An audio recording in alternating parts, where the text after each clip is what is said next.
Yeah. Good afternoon, everybody. Welcome to our special meeting. I'm going to call this meeting to order right at 4 o'clock. Madam Clerk, would you please take roll? Councilmember Dynas. Here. Councilmember Diedrich is absent. Councilmember Temple. Here. Acting Mayor Carwin. I am here. And Mayor Estrada is absent. Thank you. Did we hear from Councilmember Diedrich? Give him 3 seconds. You can hear it. Madam Clerk, would you please take a revised roll? Councilmember Dynas. Here. Councilmember Diedrich. Here now. Councilmember Temple. Here. Acting Mayor Carwin. Thank you. I'm here. Just want to make sure we got you on the record there. Nobody thinks you're slacking off. All right, let's please stand for the flag salute. I'll go ahead and lead it since it's just us here. Hand over your heart. Ready? Begin. I pledge allegiance to the flag of the United States of America and to the republic for which it stands, one nation, under God, indivisible, with liberty and justice for all.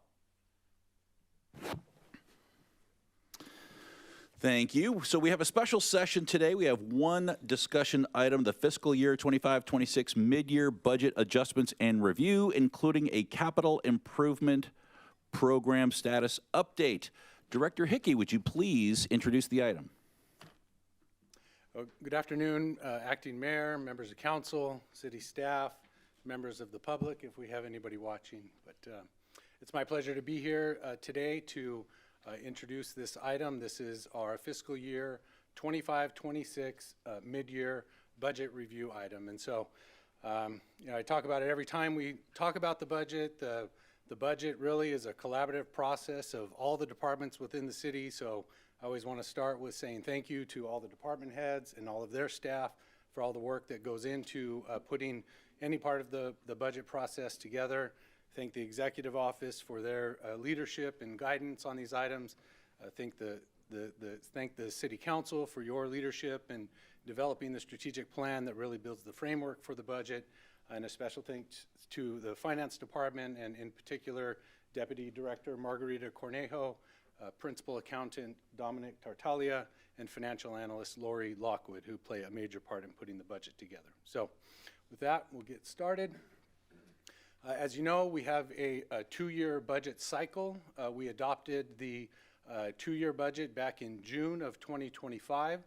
So this is our first look at the into our 2-year budget cycle. So with the 2-year, it kind of allows us to have a longer term perspective on the budget and allows us to streamline the budget process a little bit. But we do hold it paramount to keep our year-end financial reporting up to date and true financial transparency. So we want to make sure we have these regular check-ins with the council and with the public. And so this is the first sort of major check-in at that point. And so we're at our mid-year process for the first year of the budget, 25-26.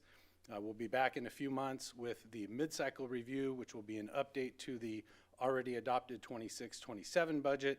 And then this time next year, we'll be back with the mid-year budget for the 26-27 cycle. So that's where we're at today. Again, I mentioned the council's role in developing the strategic plan, and within our strategic plan, we have our 5 strategic goals and objectives. And so really everything in our budget is aligned with all of those projects, with all of those strategic goals and priorities. And so, you know, whenever departments are looking at their budget, we're always thinking about, okay, how does this tie in? How does this move us forward with our strategic goals and priorities? So this is just kind of an agenda for our workshop today. We're going to look at the adopted and adjusted budget, which is kind of gets us to our point where we're at today. We're going to look at the economic outlook and our revenue adjustments we're proposing. Then we're going to look at our expenditure adjustments we're proposing within the operating budget, looking at the personnel adjustments, operations and maintenance, capital outlay items. We're going to talk about the quality of life fund, look at the city's reserves, and finish up with looking at the capital improvement program requests being made today. So this is kind of a 30,000-foot view level of the what we're proposing today. So this encompasses all of the requests that are being made as part of the mid-year review. On the left-hand side are the expenditures. On the right-hand side are the revenues and transfers. On the expenditure side, kind of broken down between the operating requests and the CIP requests. Very minor item on the fiduciary requests, which is our CFD funds, which really don't interfere with the city's activities. But on the right side, again, is the revenues broken down by fund there, and again, a little bit of adjustment to our fiduciary funds. And then on the bottom right, we see the just over $3.3 million in CIP funding that we're asking for the CIP program, and where those funds will come from. So throughout the workshop, we're going to focus on each of these different categories.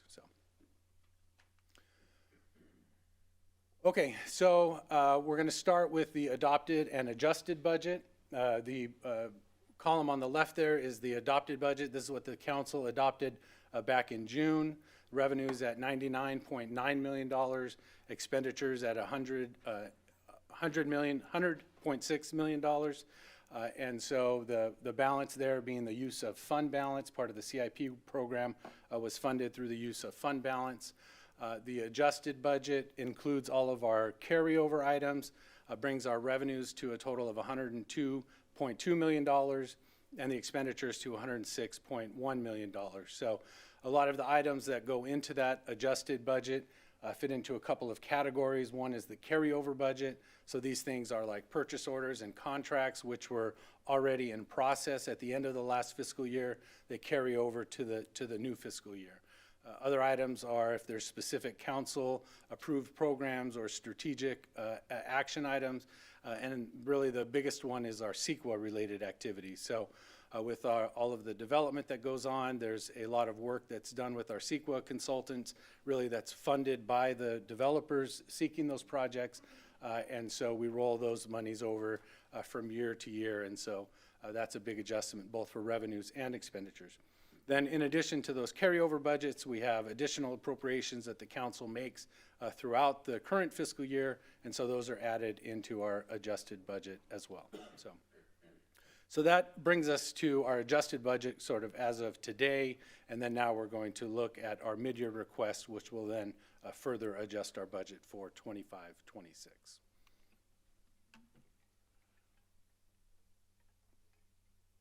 So shifting away from the general fund and quality of life, this slide is looking at the citywide adopted budget. Again, this is not adjusted. This was what was adopted back in June, a total of $142.4 million. The lion's share of that, the general fund and quality of life operating budgets at $99.4 million. The special revenue and other funds at $29.8 million, and then our CIP program, which was budgeted at $13.2 million. So again, total citywide budget of $142.4 million. And that supports a workforce of 336.5 full-time equivalent positions, with 122 of those being in our police department. So now we'll look at the kind of economic outlook as we, which we always look to in terms of kind of projecting our revenues. And we're in a really interesting time right now. There's sort of a lot of kind of mixed feelings about the economy. You hear a lot of economists talk about the K-shaped economy, where there is some segment of the population that is doing really well in this economy, and there's another part of our population which is really not doing well in this economy. And so it's kind of a tale of two cities. And so, we see, over $400 billion invested in AI technology, rising income in wealthy households, people who have 401k plans and invested in stocks that continue to go up. S&P 500 is at record levels, but through all of that, we have weaker labor markets, geopolitical uncertainty, a lot of talk about tariffs and what do those mean for us? And so it's just sort of a mixed bag about kind of where we think the economy is going, kind of on a national level. On a state level, I think we were kind of projecting a really weak performance at the state level, and it's been a bit better than that. I think a lot of that has been that the increases in the tariffs have not passed on to a lot of the consumer goods, and consumer demand is still strong. But we've also seen weakening areas of the economy, like in construction, leisure and hospitality, government-funded services. So again, it's kind of a mixed bag looking at the state economy. So then when we look at our local economy here in the city of Menifee, we're seeing really our revenues have leveled off. Not really declined, just kind of leveling off. We've seen our permitting activity really slow down in the first 6 months of this year, but in talking with our development departments, there are certainly some larger projects on the horizon that they're expecting to sort of make up for that slowing down activity in the first half of the year, in the second half of the year. So all of these factors are taken into consideration in terms of projecting any changes to our budget for our forecasted revenues. And so when we look at the forecasted revenues, our top 5 revenue sources, both for the general fund and quality of life fund, those top 5 sources account for over 90% of the revenue for the general fund and quality of life fund. So that is the lion's share of our funding. For our sales tax revenue, our property tax revenue, and our franchise fees, we're not proposing any adjustment to those revenue levels. We're not really seeing evidence that we should increase them.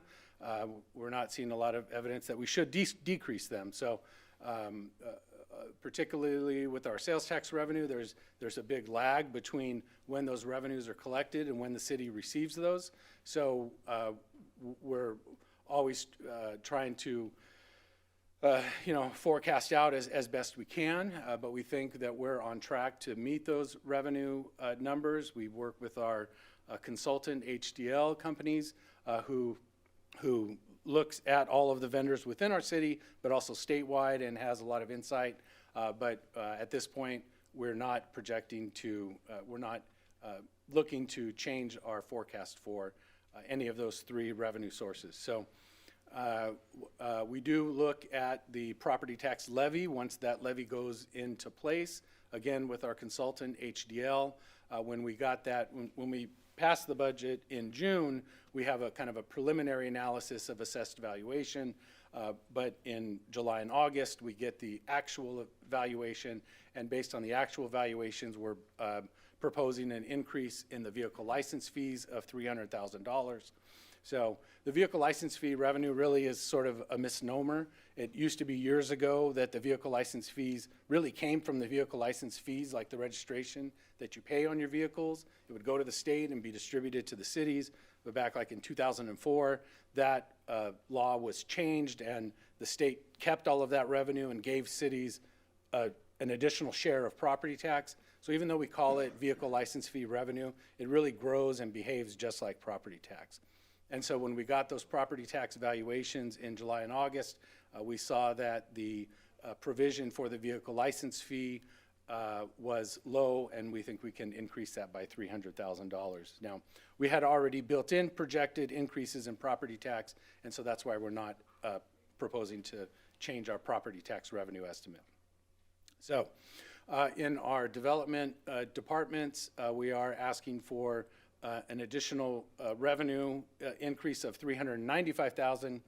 But with that, $250,000 of that is really for revenues to come from developers and will be offset and paid for with an additional appropriation of $250,000 for professional services to do that work. And so really that additional revenue is covering that work, so it's not really additional revenue that we can use for other sorts of purposes. So that the net difference there, $145,000, was a real revenue increase, really driven by our fire marshal's office with increased inspections from the industrial project as part of the Menifee Valley specific plan. So there was some additional revenue there. Outside of those top 5 revenue sources, our investment income continues to grow and do well. We always budget very conservatively with our investment earnings, but with our portfolio we have now, with rates sort of remaining constant, the rates have ticked down just a little bit, but really when we were putting the budget together, we were sort of fearing that rates could go back down to levels of several years ago where they're down 1-2%, but we think they're going to hold strong at 3 to 4%, and so we think that we've already brought in a lot of that revenue already this year, and think that the $550,000 increase is still a conservative projection for additional investment income for the general fund and quality of life funds. So that's the majority of the changes that we are asking for with the general fund and quality of life fund. So with this slide, we're looking at kind of citywide revenues. You see on the top there, the $1.295 million for the general fund and quality of life $50,000. We kind of talked about those already. Our internal service funds and the gas tax and other special revenue funds also benefit from the investment earnings income that we're getting, so that $140,000 and $125,000 is projecting additional investment income for those funds. The $111,000 negative revenue adjustment is related to a CFD, a development project where when we put the budget together in June, when the budget is adopted, we make assumptions about how many units will become online by July 1st. We overestimated the number of units that were going to be completed, and so that $111,000 reduces that levy that will be received within those CFD maintenance funds. So additionally, in the bonded CFD funds, which again is not the city's money, but the city holds on to that money on behalf of developers. Then when they do the work and they submit their paperwork, then we reimburse it to them. And so we're talking, tens of millions of dollars that we're holding for them. We just overestimated how much investment income would be generated from them, and really it has to do with kind of how fast they're drawing down that money. So we want to reduce that by that $204,000 there. So on the right side, again, is just the transfer into the capital projects fund of just under $3.1 million for the request for the new capital projects to be funded at this time. So all in all, that's just under $4.4 million of revenue adjustments that we are bringing forward for consideration today. So with that, and if there's any questions along the way, feel free to jump in. But at this point, I will turn it over to Margarita, and she's going to talk about the expenditure analysis.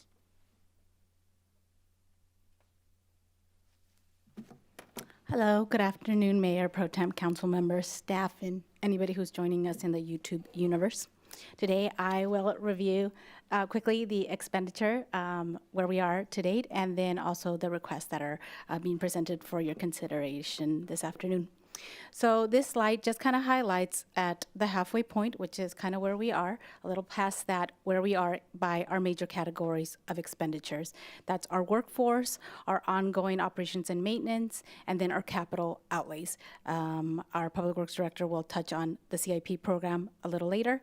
So this is really, again, on the operating side. Personnel is really the closest kind of expense that we can monitor at. Where are we at the 50% mark for comparison? And as of December 2025, we were at 45.50 across all funds, slightly higher on the general fund, including quality of life. And that percentage lower is just a natural kind of reflection of naturally occurring vacancies that occur across the agency. The other two categories are a little bit trickier to analyze directly as a 50-50 match because there's a lot of timing, especially in some of the larger expenses. Relating to the operating and maintenance area, those were at 34.14% citywide, 31% in the general fund. But there are some larger expenses that we receive just overall throughout the year in timing, specifically like our public safety related contract billing and our dispatch. Those always kind of fall a couple months behind. So that 34% is not, a reflection of all the expenses incurred at December quite yet. Capital outlay, similarly, again, these tend to be larger equipment, oftentimes things like vehicles, and there's just a natural lag in receiving those. As of February 2026, we were at 30.6% citywide.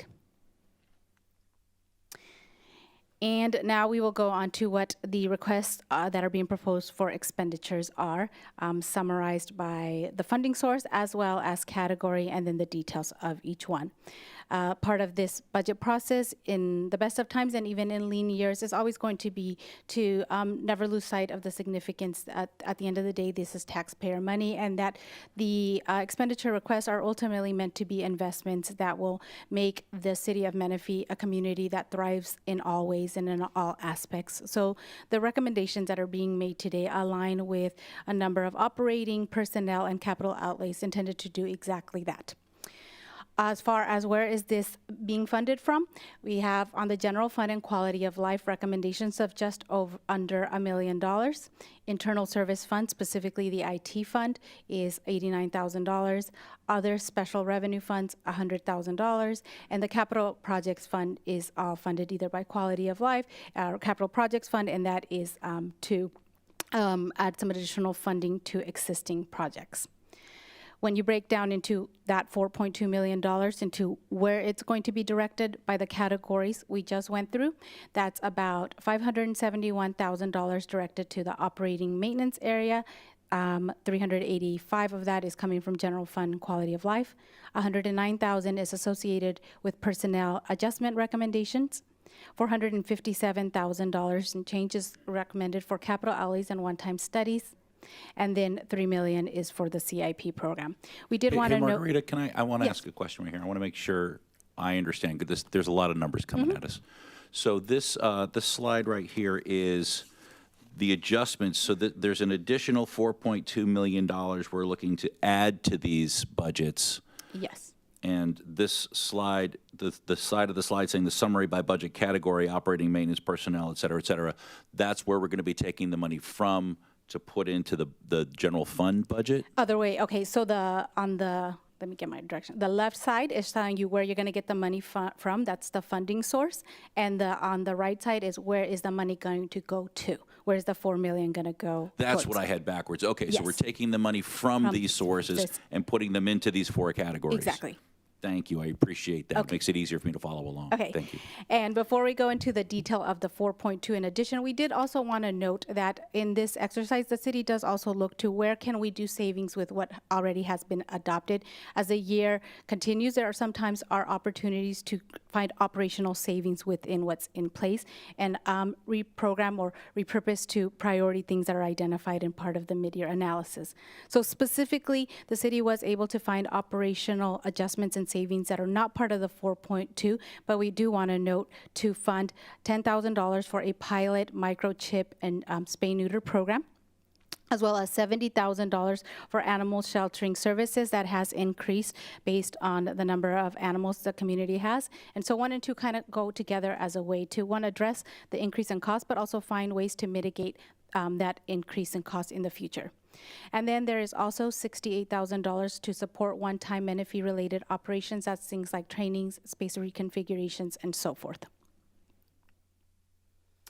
Okay, so the first category is operating and maintenance requests. I'm not going to read every single one, but I will highlight maybe some of the key ones and larger ones, and some of them maybe the ones that were recently discussed, and I can certainly pause and for any questions that you guys may have. So the larger and quantity can be lumped together, and that's $250,000 to support on-call professional services in the planning site and construction inspection services. As our CFO, Travis, mentioned, there is an offset revenue, that adjustment that's going to offset these, so these will be covered with an adjustment on the revenue side. We also have, it's a small amount, but it's a $15,000 that was discussed most recently at the council meeting to augment the Independence Day. So that's a one-time addition, but that's there to support the celebration as an enhanced event. There is also some turf replacement addition for Central Park as the pedestrian bridge moves forward for completion, just to kind of renovate that existing grass.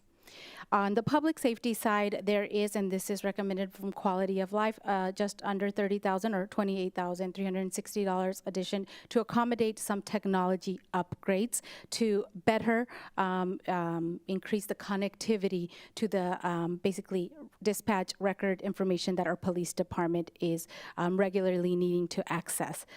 So this technically would be an increase to the dispatch agreement because the software provider is, the agreement is with the city of Murrieta, but the real increase is to justify is for these technology kind of API increases. And then in the bottom section, we have about $186,000 to address some additional licensing, Microsoft licensing renewals that we have to address, as well as to add one of the highlights is the green shrub fence along Getz Road, which had been a prior request from council in the past to looking at that kind of specific area. These are funded by either our internal service funds, gas tax, in some cases the LLMD and so forth as indicated here.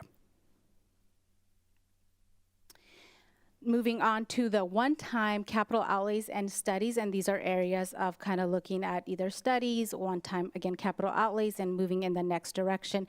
On December 17th, the council and Planning Commission had a joint meeting to review the Urban 3 study and kind of look at the agency from that kind of visual spatial way on kind of what our existing composition is of revenues. And so the first item of $167,000 is that continuation of moving that momentum forward, that investment in economic development to be able to strategically kind of plan forward for the future in that way, as we realize that, you know, part of the thing to make this community a thriving community is to diversify our revenues in whatever areas we can. And so these studies would kind of continue the phases of that way.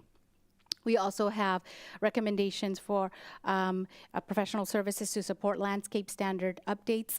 It's a one-time thing, but it's been more than 10 years, I believe, since the city comprehensively did something like that, and so a worthy investment, again, to standardize as the city continues to develop and add new amenities and landscaping. The public art standards and guidelines is listed here as an addition, but really it is a transfer from the capital project. The money is already sitting in the CIP program, but we're bringing it back to the operating budget, and that's because to provide an opportunity to set some standards and guidelines, and then come forward in the future once those are set up with some physical projects to move forward with. And then the last two under general fund are connected to, on September 22nd, the council had a meeting, a joint meeting with the Parks Commission to assess what next moves and direction to move with Valleywide. And these are some of the measures that are, or some of the actions that are necessary to support that. Some application support services, as well as some asset inventory for the Valleywide parks. And I will turn the personnel component back over to our CFO. Yeah, I just wanted to cover the expenditure requests for our personnel functions. On the upper left column there, you can see none of the requests result in an increase in our full-time positions. We are holding at the 336.5 authorized positions. But we do have 5 existing personnel adjustments we're asking for, along with some changes for our part-time personnel. We're also asking to update our authorized position listing to add flex positions. These are positions that have kind of a 1 and a 2. Instead of kind of budgeting 1s and 2s separately, we're just going to budget for the total 1s and 2s to allow departments to have more flexibility in being able to promote someone from a 1 to a 2. We also have some updates to the executive personnel resolution. These are primarily designed around who are the personnel involved in that. It does not affect anything to do with, it doesn't change anything as far as fringe benefits or compensation. Likewise, with the confidential personnel resolution update, that is to specifically identify who is covered under that resolution, but it doesn't change the compensation or benefits of that for the confidential personnel. So in looking at the 5 existing personnel adjustments that are being proposed, this is the first 4 really stem from a reorganization within the city to more directly align with the strategic initiatives that the city is pursuing. The first one is a promotion for the deputy city manager to assistant city manager. The second one is for the economic development manager to move to economic development director. Next is the public information officer and intergovernmental affairs officer to be director of communications, and the deputy finance director to move to director of strategic initiatives and programs. Then, and the salary ranges for those positions are noted on the slide there. In addition to that, there's a reclassification for Public Works Inspector 2 to a Senior Public Works Inspector, and then the part-time personnel budget adjustment is to comply with the new minimum wage rules that went into effect January 1st, but also to adjust other wage levels near those levels to avoid compaction issues between those different wage levels. So a total of all of those changes is a total of about $109,000 for the balance of the fiscal year. And so, Director Hickey, these numbers here, I noticed that there's a note on the bottom saying it's prorated for 5 months. This 109,838, is that February to June? Is that annual? it's February to June. So for an annual basis, that's $220,000.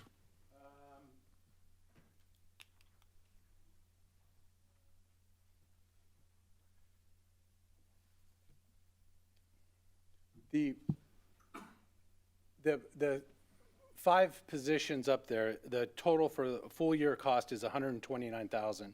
For the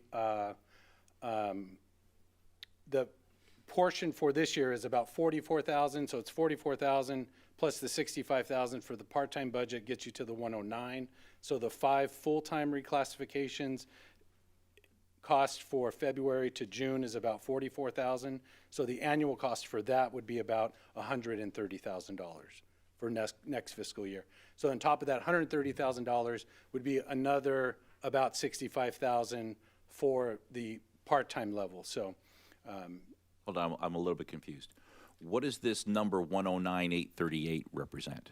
109,838 is the total of that column there, which is the big portion of that is the $65,000 for the part-time personnel, which is the minimum wage increase plus the dealing with the compaction issue.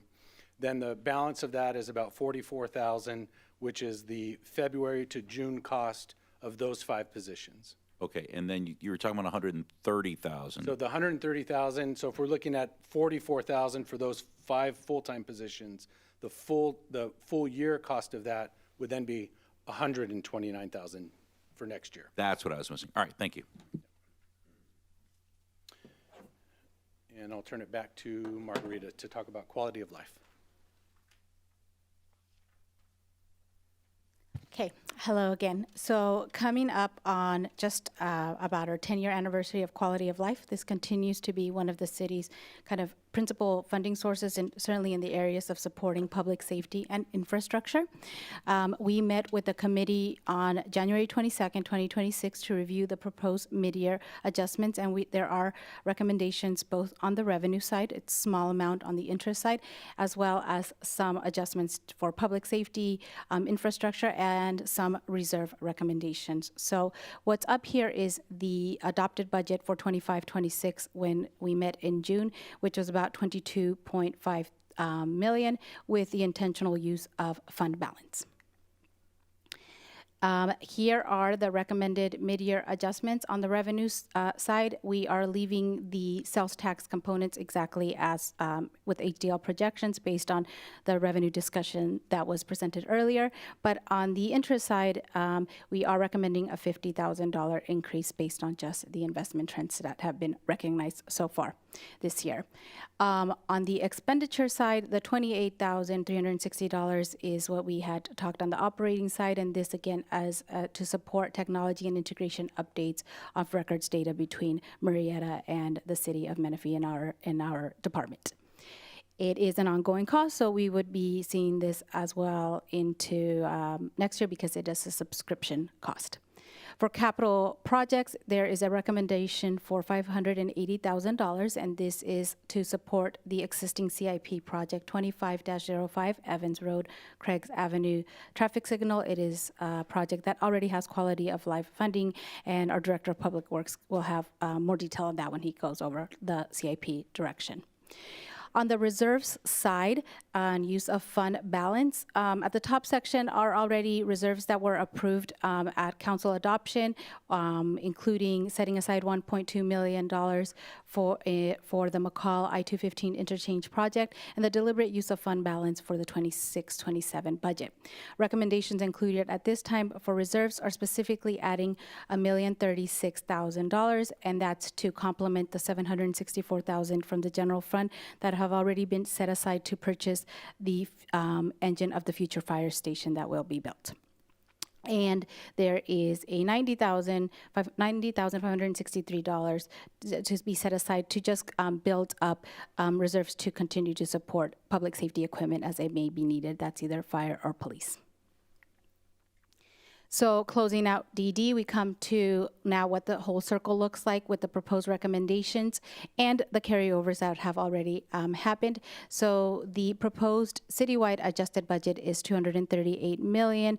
The largest magnitude, again, the pie got bigger mainly on the CIP side. And that is because, yes, when we do the budget adoption, we're looking at new numbers that are going to be added. But the CIP program, unlike the operating budget, is an ongoing thing, multi-year with complex elements of it. So really, the 13 is in addition to what's already in place, and you see the 99 being kind of like a connection back of the active CIP program that was already underway. The operating budget is proposed at $138 million, and the CIP program is just under $100 million. The workforce, as Travis indicated, remains at 336.50, and with 122 that directed towards public safety. And I will return back to Travis. So I will finish up the finance portion here before we get into CIP and talk about the general fund reserves. So that top figure up there, the fund balance at 7125, I'm talking about general fund and quality of life. These come from our audit that was just presented to the council. So we're talking $93.7 million in the general fund and $5.5 million in the quality of life fund. That's a total of $99.2 million. Of that, we have existing level reserves of $81.9 million broken down in those three color charts on the left-hand side. So the orange bar is our 40% reserve, and so we have a 15% of that is for stabilization and emergencies. At 15%, that's just under $14.9 million. Additional 15% for economic uncertainty, again at 15% or just under $14.9 million. Then an unassigned fund balance of 10%, which is just over $9.9 million. And that's really just to make sure we have enough cash flows to operate and float our expenditures before revenues come in. So that 40% reserve is a total of $39.66 million. And then we switch over to the green bar, which is what we call our reserve for savings. And so these were savings accounts that were set up by the council in our fund balance policy. One is our largest is the public facilities. That's $23.9 million. There's different components within that $23.9 million. There's 4.7 that's kind of committed towards the city hall. There's 3.9 that's committed towards the community center. And then really the balance of that are sort of fluid between which facility they are set aside to support. Then, aside from that, we have kind of our set aside for replacements for fleet and fire equipment at $1.764 million. Then we have our kind of stabilization funds. That's our self-insurance retention reserve and our unfunded liability pension reserve. That is just over $900,000. Then moving over to the yellow bar is our sort of non-discretionary items. These are not really items that we have any ability to do anything with, but we have $5.5 million, which was from the Nova Battery Park Community Benefit Agreement, but that money was pledged towards a development agreement to a developer who's going to be improving McCall Boulevard. And so as new developments come online and they pay their DIF fees, we will use that money to pay back that developer. But this is money that is just set aside to make sure that the developer is paid back timely. In addition to that, we have just over $2.7 million that is restricted revenues for our general plan surcharge, our technology surcharge, our AMR fines, that are restricted for those specific purposes. Then, in addition to that, we have over $7.3 million that are the carryover amounts that we talked about in terms of the amounts that get carried over in our adjusted budget. So, and so when those things get carried over, we carve that out of fund balance to ensure that our budgets remain balanced. So with all of those together, that's $81.9 million, leaving $13.9 million available in the general fund and $3.1 available in the quality of life fund. So based on the council adopted policy, we've allocated those funds in the amounts as indicated on the screen. Largest portions of the $13.9 million is $4.5 million that we're recommending to set aside in our self-insured retention insurance to protect the city in the event of claims, $3.8 million to fund our OPEB liability reserve, $2.775 to set aside for fire services fund, just over $2 million in addition to our public facilities reserves, and then some smaller amounts for the unfunded pension liability and fleet replacement.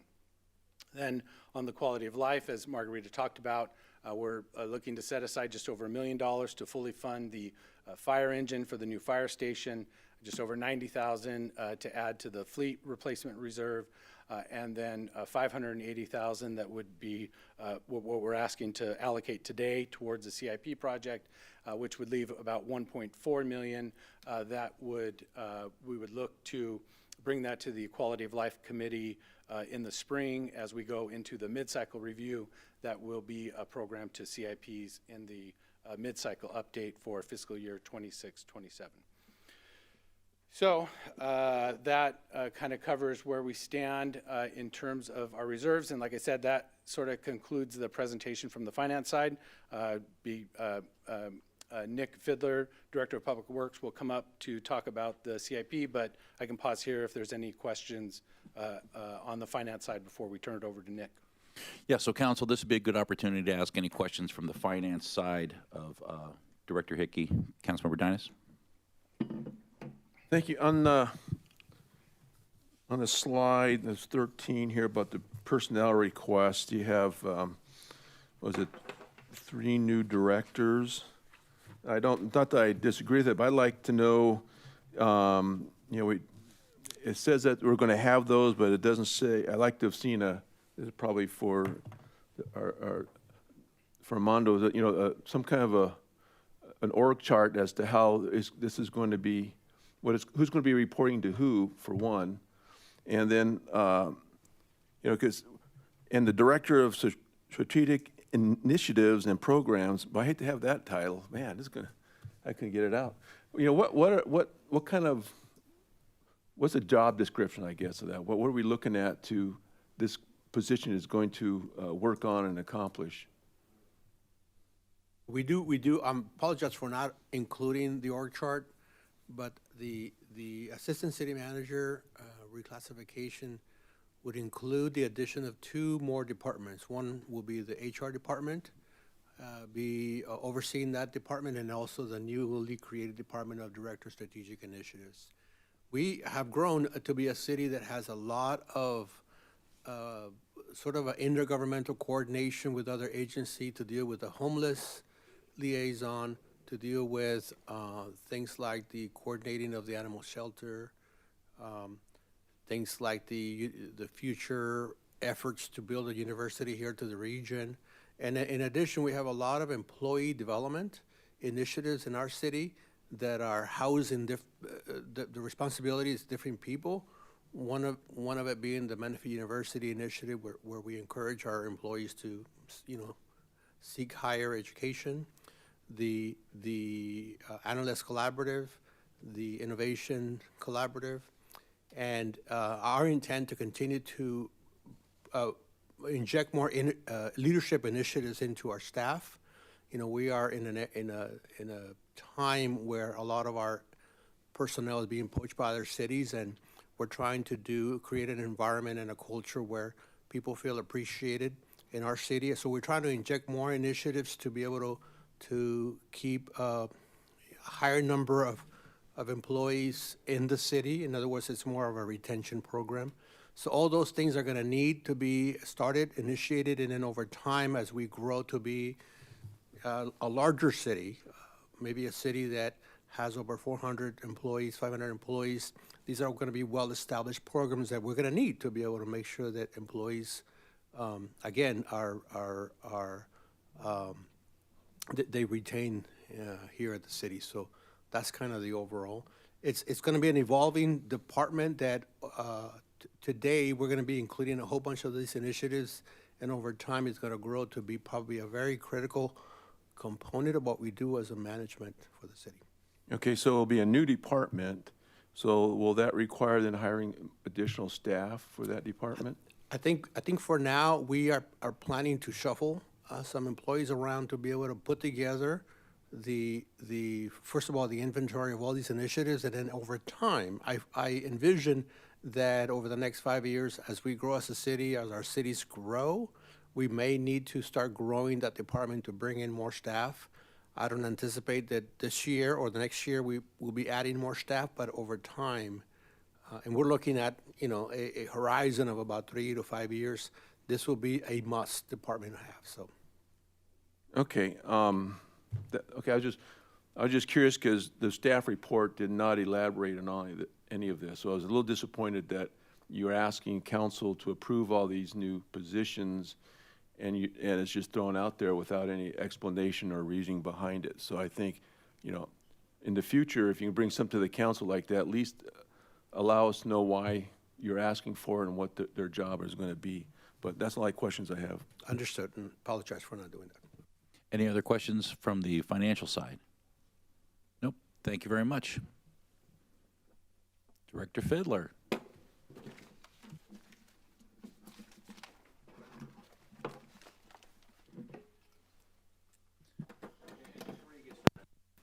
Before you get started, I just want to make sure I understand. We're not here talking about appropriating funds to CIP or ranking CIP. We're just talking about existing budgets and requests for allocation. That's correct. All right, thank you. Good afternoon, Acting Mayor Carwin and council members. Nick Fiedler, Public Works Director, and as Acting Mayor mentioned, we were just talking about our mid-year budget request and capital improvement program update.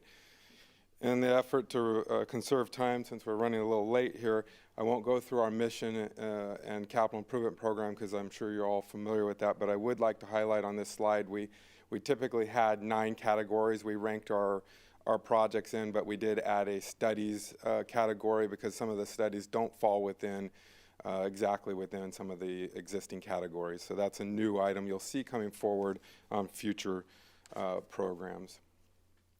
So just a little background on this slide. These are the projects that were a part of our 25-26 adopted CIP program. We currently have 24 projects within the program. It's totaling a little over $13 million. A little background, the city or the capital improvement program staff are working on 39 projects that are in design phases, which includes these 24. And we have 7 projects that are in construction now and 6 projects that are either bidding or just about ready to be bidding. So our staff is very busy working through all these projects.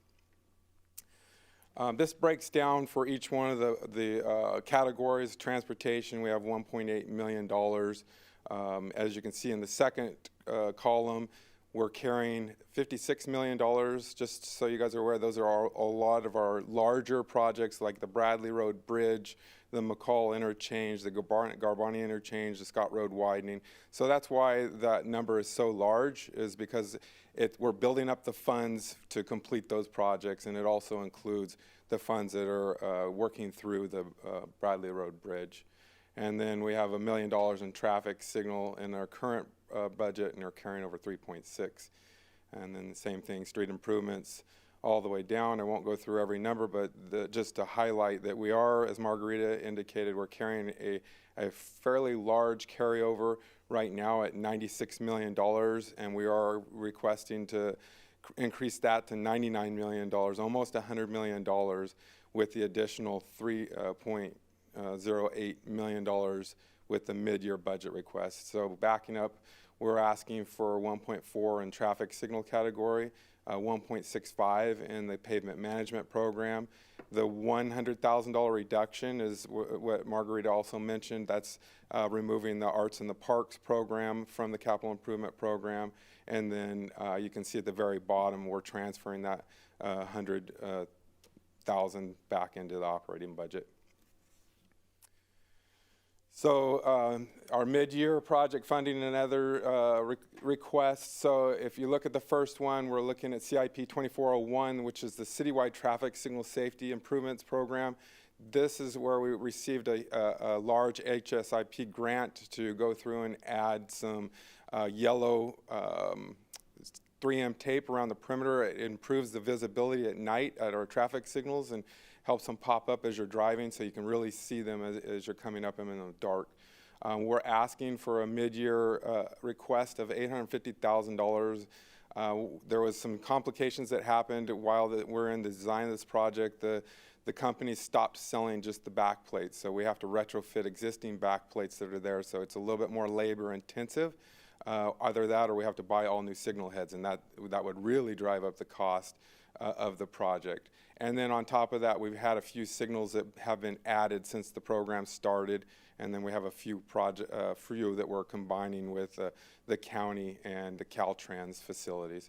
So that was what increased the cost on that project. CIP 2505, this is the Evans Road and Craig Avenue traffic signal. This is one that Margarita had mentioned as well. We're asking for $580,000 quality of life. That's to complete the traffic signal at that intersection. As most of you are aware, this is at a very busy intersection, especially at school times near Paloma High School. And then we have the elementary school or middle school just to the south of it. So there's a lot of parents that are transferring between the two schools that really impact that intersection. And then 2507, we have a AC resurfacing project. This is Lazy Creek. This project's actually outbidding right now as well. We are requesting an additional $1.05 million for that project to complete it. This was combined with another project that was up in the Sun City area. That project went a little bit over budget, and so the combination of this project and the past project, we're needing 1.05 to complete that project. We do have it bidding right now with an additive alternate, and this additional funding will help us complete the whole package of that proposed Lazy Creek improvements. And then we have a project, not a project, but some of our operations staff. We go out and do some maintenance and pavement management maintenance. We're requesting $600,000 to do some proactive preventative maintenance programs, and also to improve some of our more heavily traveled corridors, putting a better riding surface on them. So the total request is $3,080,995 to go into the four various capital improvement projects. And then at the bottom, you'll see we have other requests. We're asking for authorization to periodically transfer direct personal cost for CIP project delivery from operating budget to CIP. This is more to help us understand how much the projects truly cost. And in addition, when we're using funding sources that are not general fund, we're able to leverage state, federal, or other types of measure funds to offset the costs that would typically be absorbed by our general fund for our staffing. So it's a good way for us to try to defer, reduce our uses on general fund, because those are more unlimited, and we can try to use those appropriately. And then the last little item we talked about was transferring of $100,000 from the CIP 2413, the public arts project, to operating budget for public arts standards and guidelines. Margarita touched on that as well. So I guess I should back up. Before we get into that, if there was any questions that Councilor Acting Mayor may have before we move into the recommendations. City Council, do we have any questions of this portion? I've got a quick question on this slide right here. So these funding sources here, this is funds we've already received from these sources? Yeah, so we have, through Measure A and SB1, we have savings in various projects, so those monies will be transferred. Obviously, we just talked about the quality of life funding that Margarita mentioned for 2404, and then the gas tax. Yeah, they're all funds that we have available to utilize at this time. But these didn't come from general fund or developer fees? No. These are Measure A, which is a statewide. No, it's a countywide. Countywide quality of life Yeah. is ours Yeah. for this purpose. SB1 is statewide. SB1 is statewide, and the gas tax is statewide. So this is where these monies are coming from. We're just moving them from one account to another to get these projects done. Correct. Understood. Thank you. Any other questions from the council? Thank you. All right, so we'll move into recommendations. I'll save Travis from having to get up one more time. So recommended actions: accept the fiscal year 2025-26 mid-year budget review and approve the additional budget revenue and appropriations as presented, and adopt a budget amendment resolution for fiscal year 2025-26 mid-year budget adjustments. And number 3, adopt a resolution updating the city's authorized positioning listings and salary schedule, approving staffing modifications, and adopt a resolution amending resolution number 19838, updating the language to clarify existing practices and currently available benefits for city executive employees, and adopt a resolution amending resolution number 251584, amending the confidential personnel resolution to better reflect current departmental structure, and, boy, I feel like a clerk over here. 6, authorize the finance department to process as needed transfers of direct personal expenditures, actuals, and corresponding budget associated with capital improvement project program efforts from the operating budget to the capital budget, and receive an update on the fiscal year 2025-26 capital improvement program. I don't know how you do it. Well done. All right.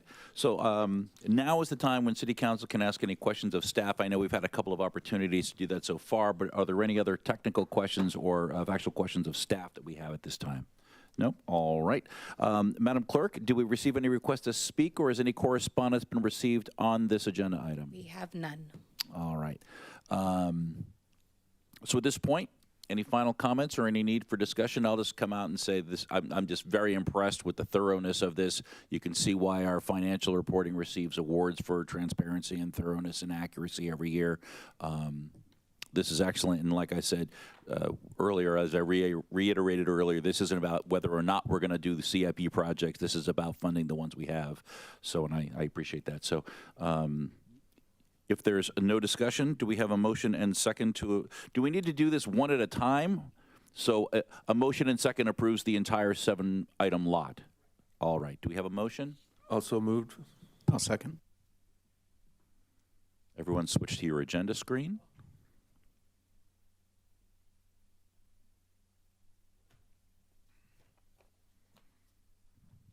And that item passes 4-0. Well done, staff. Thank you very much. Thank you.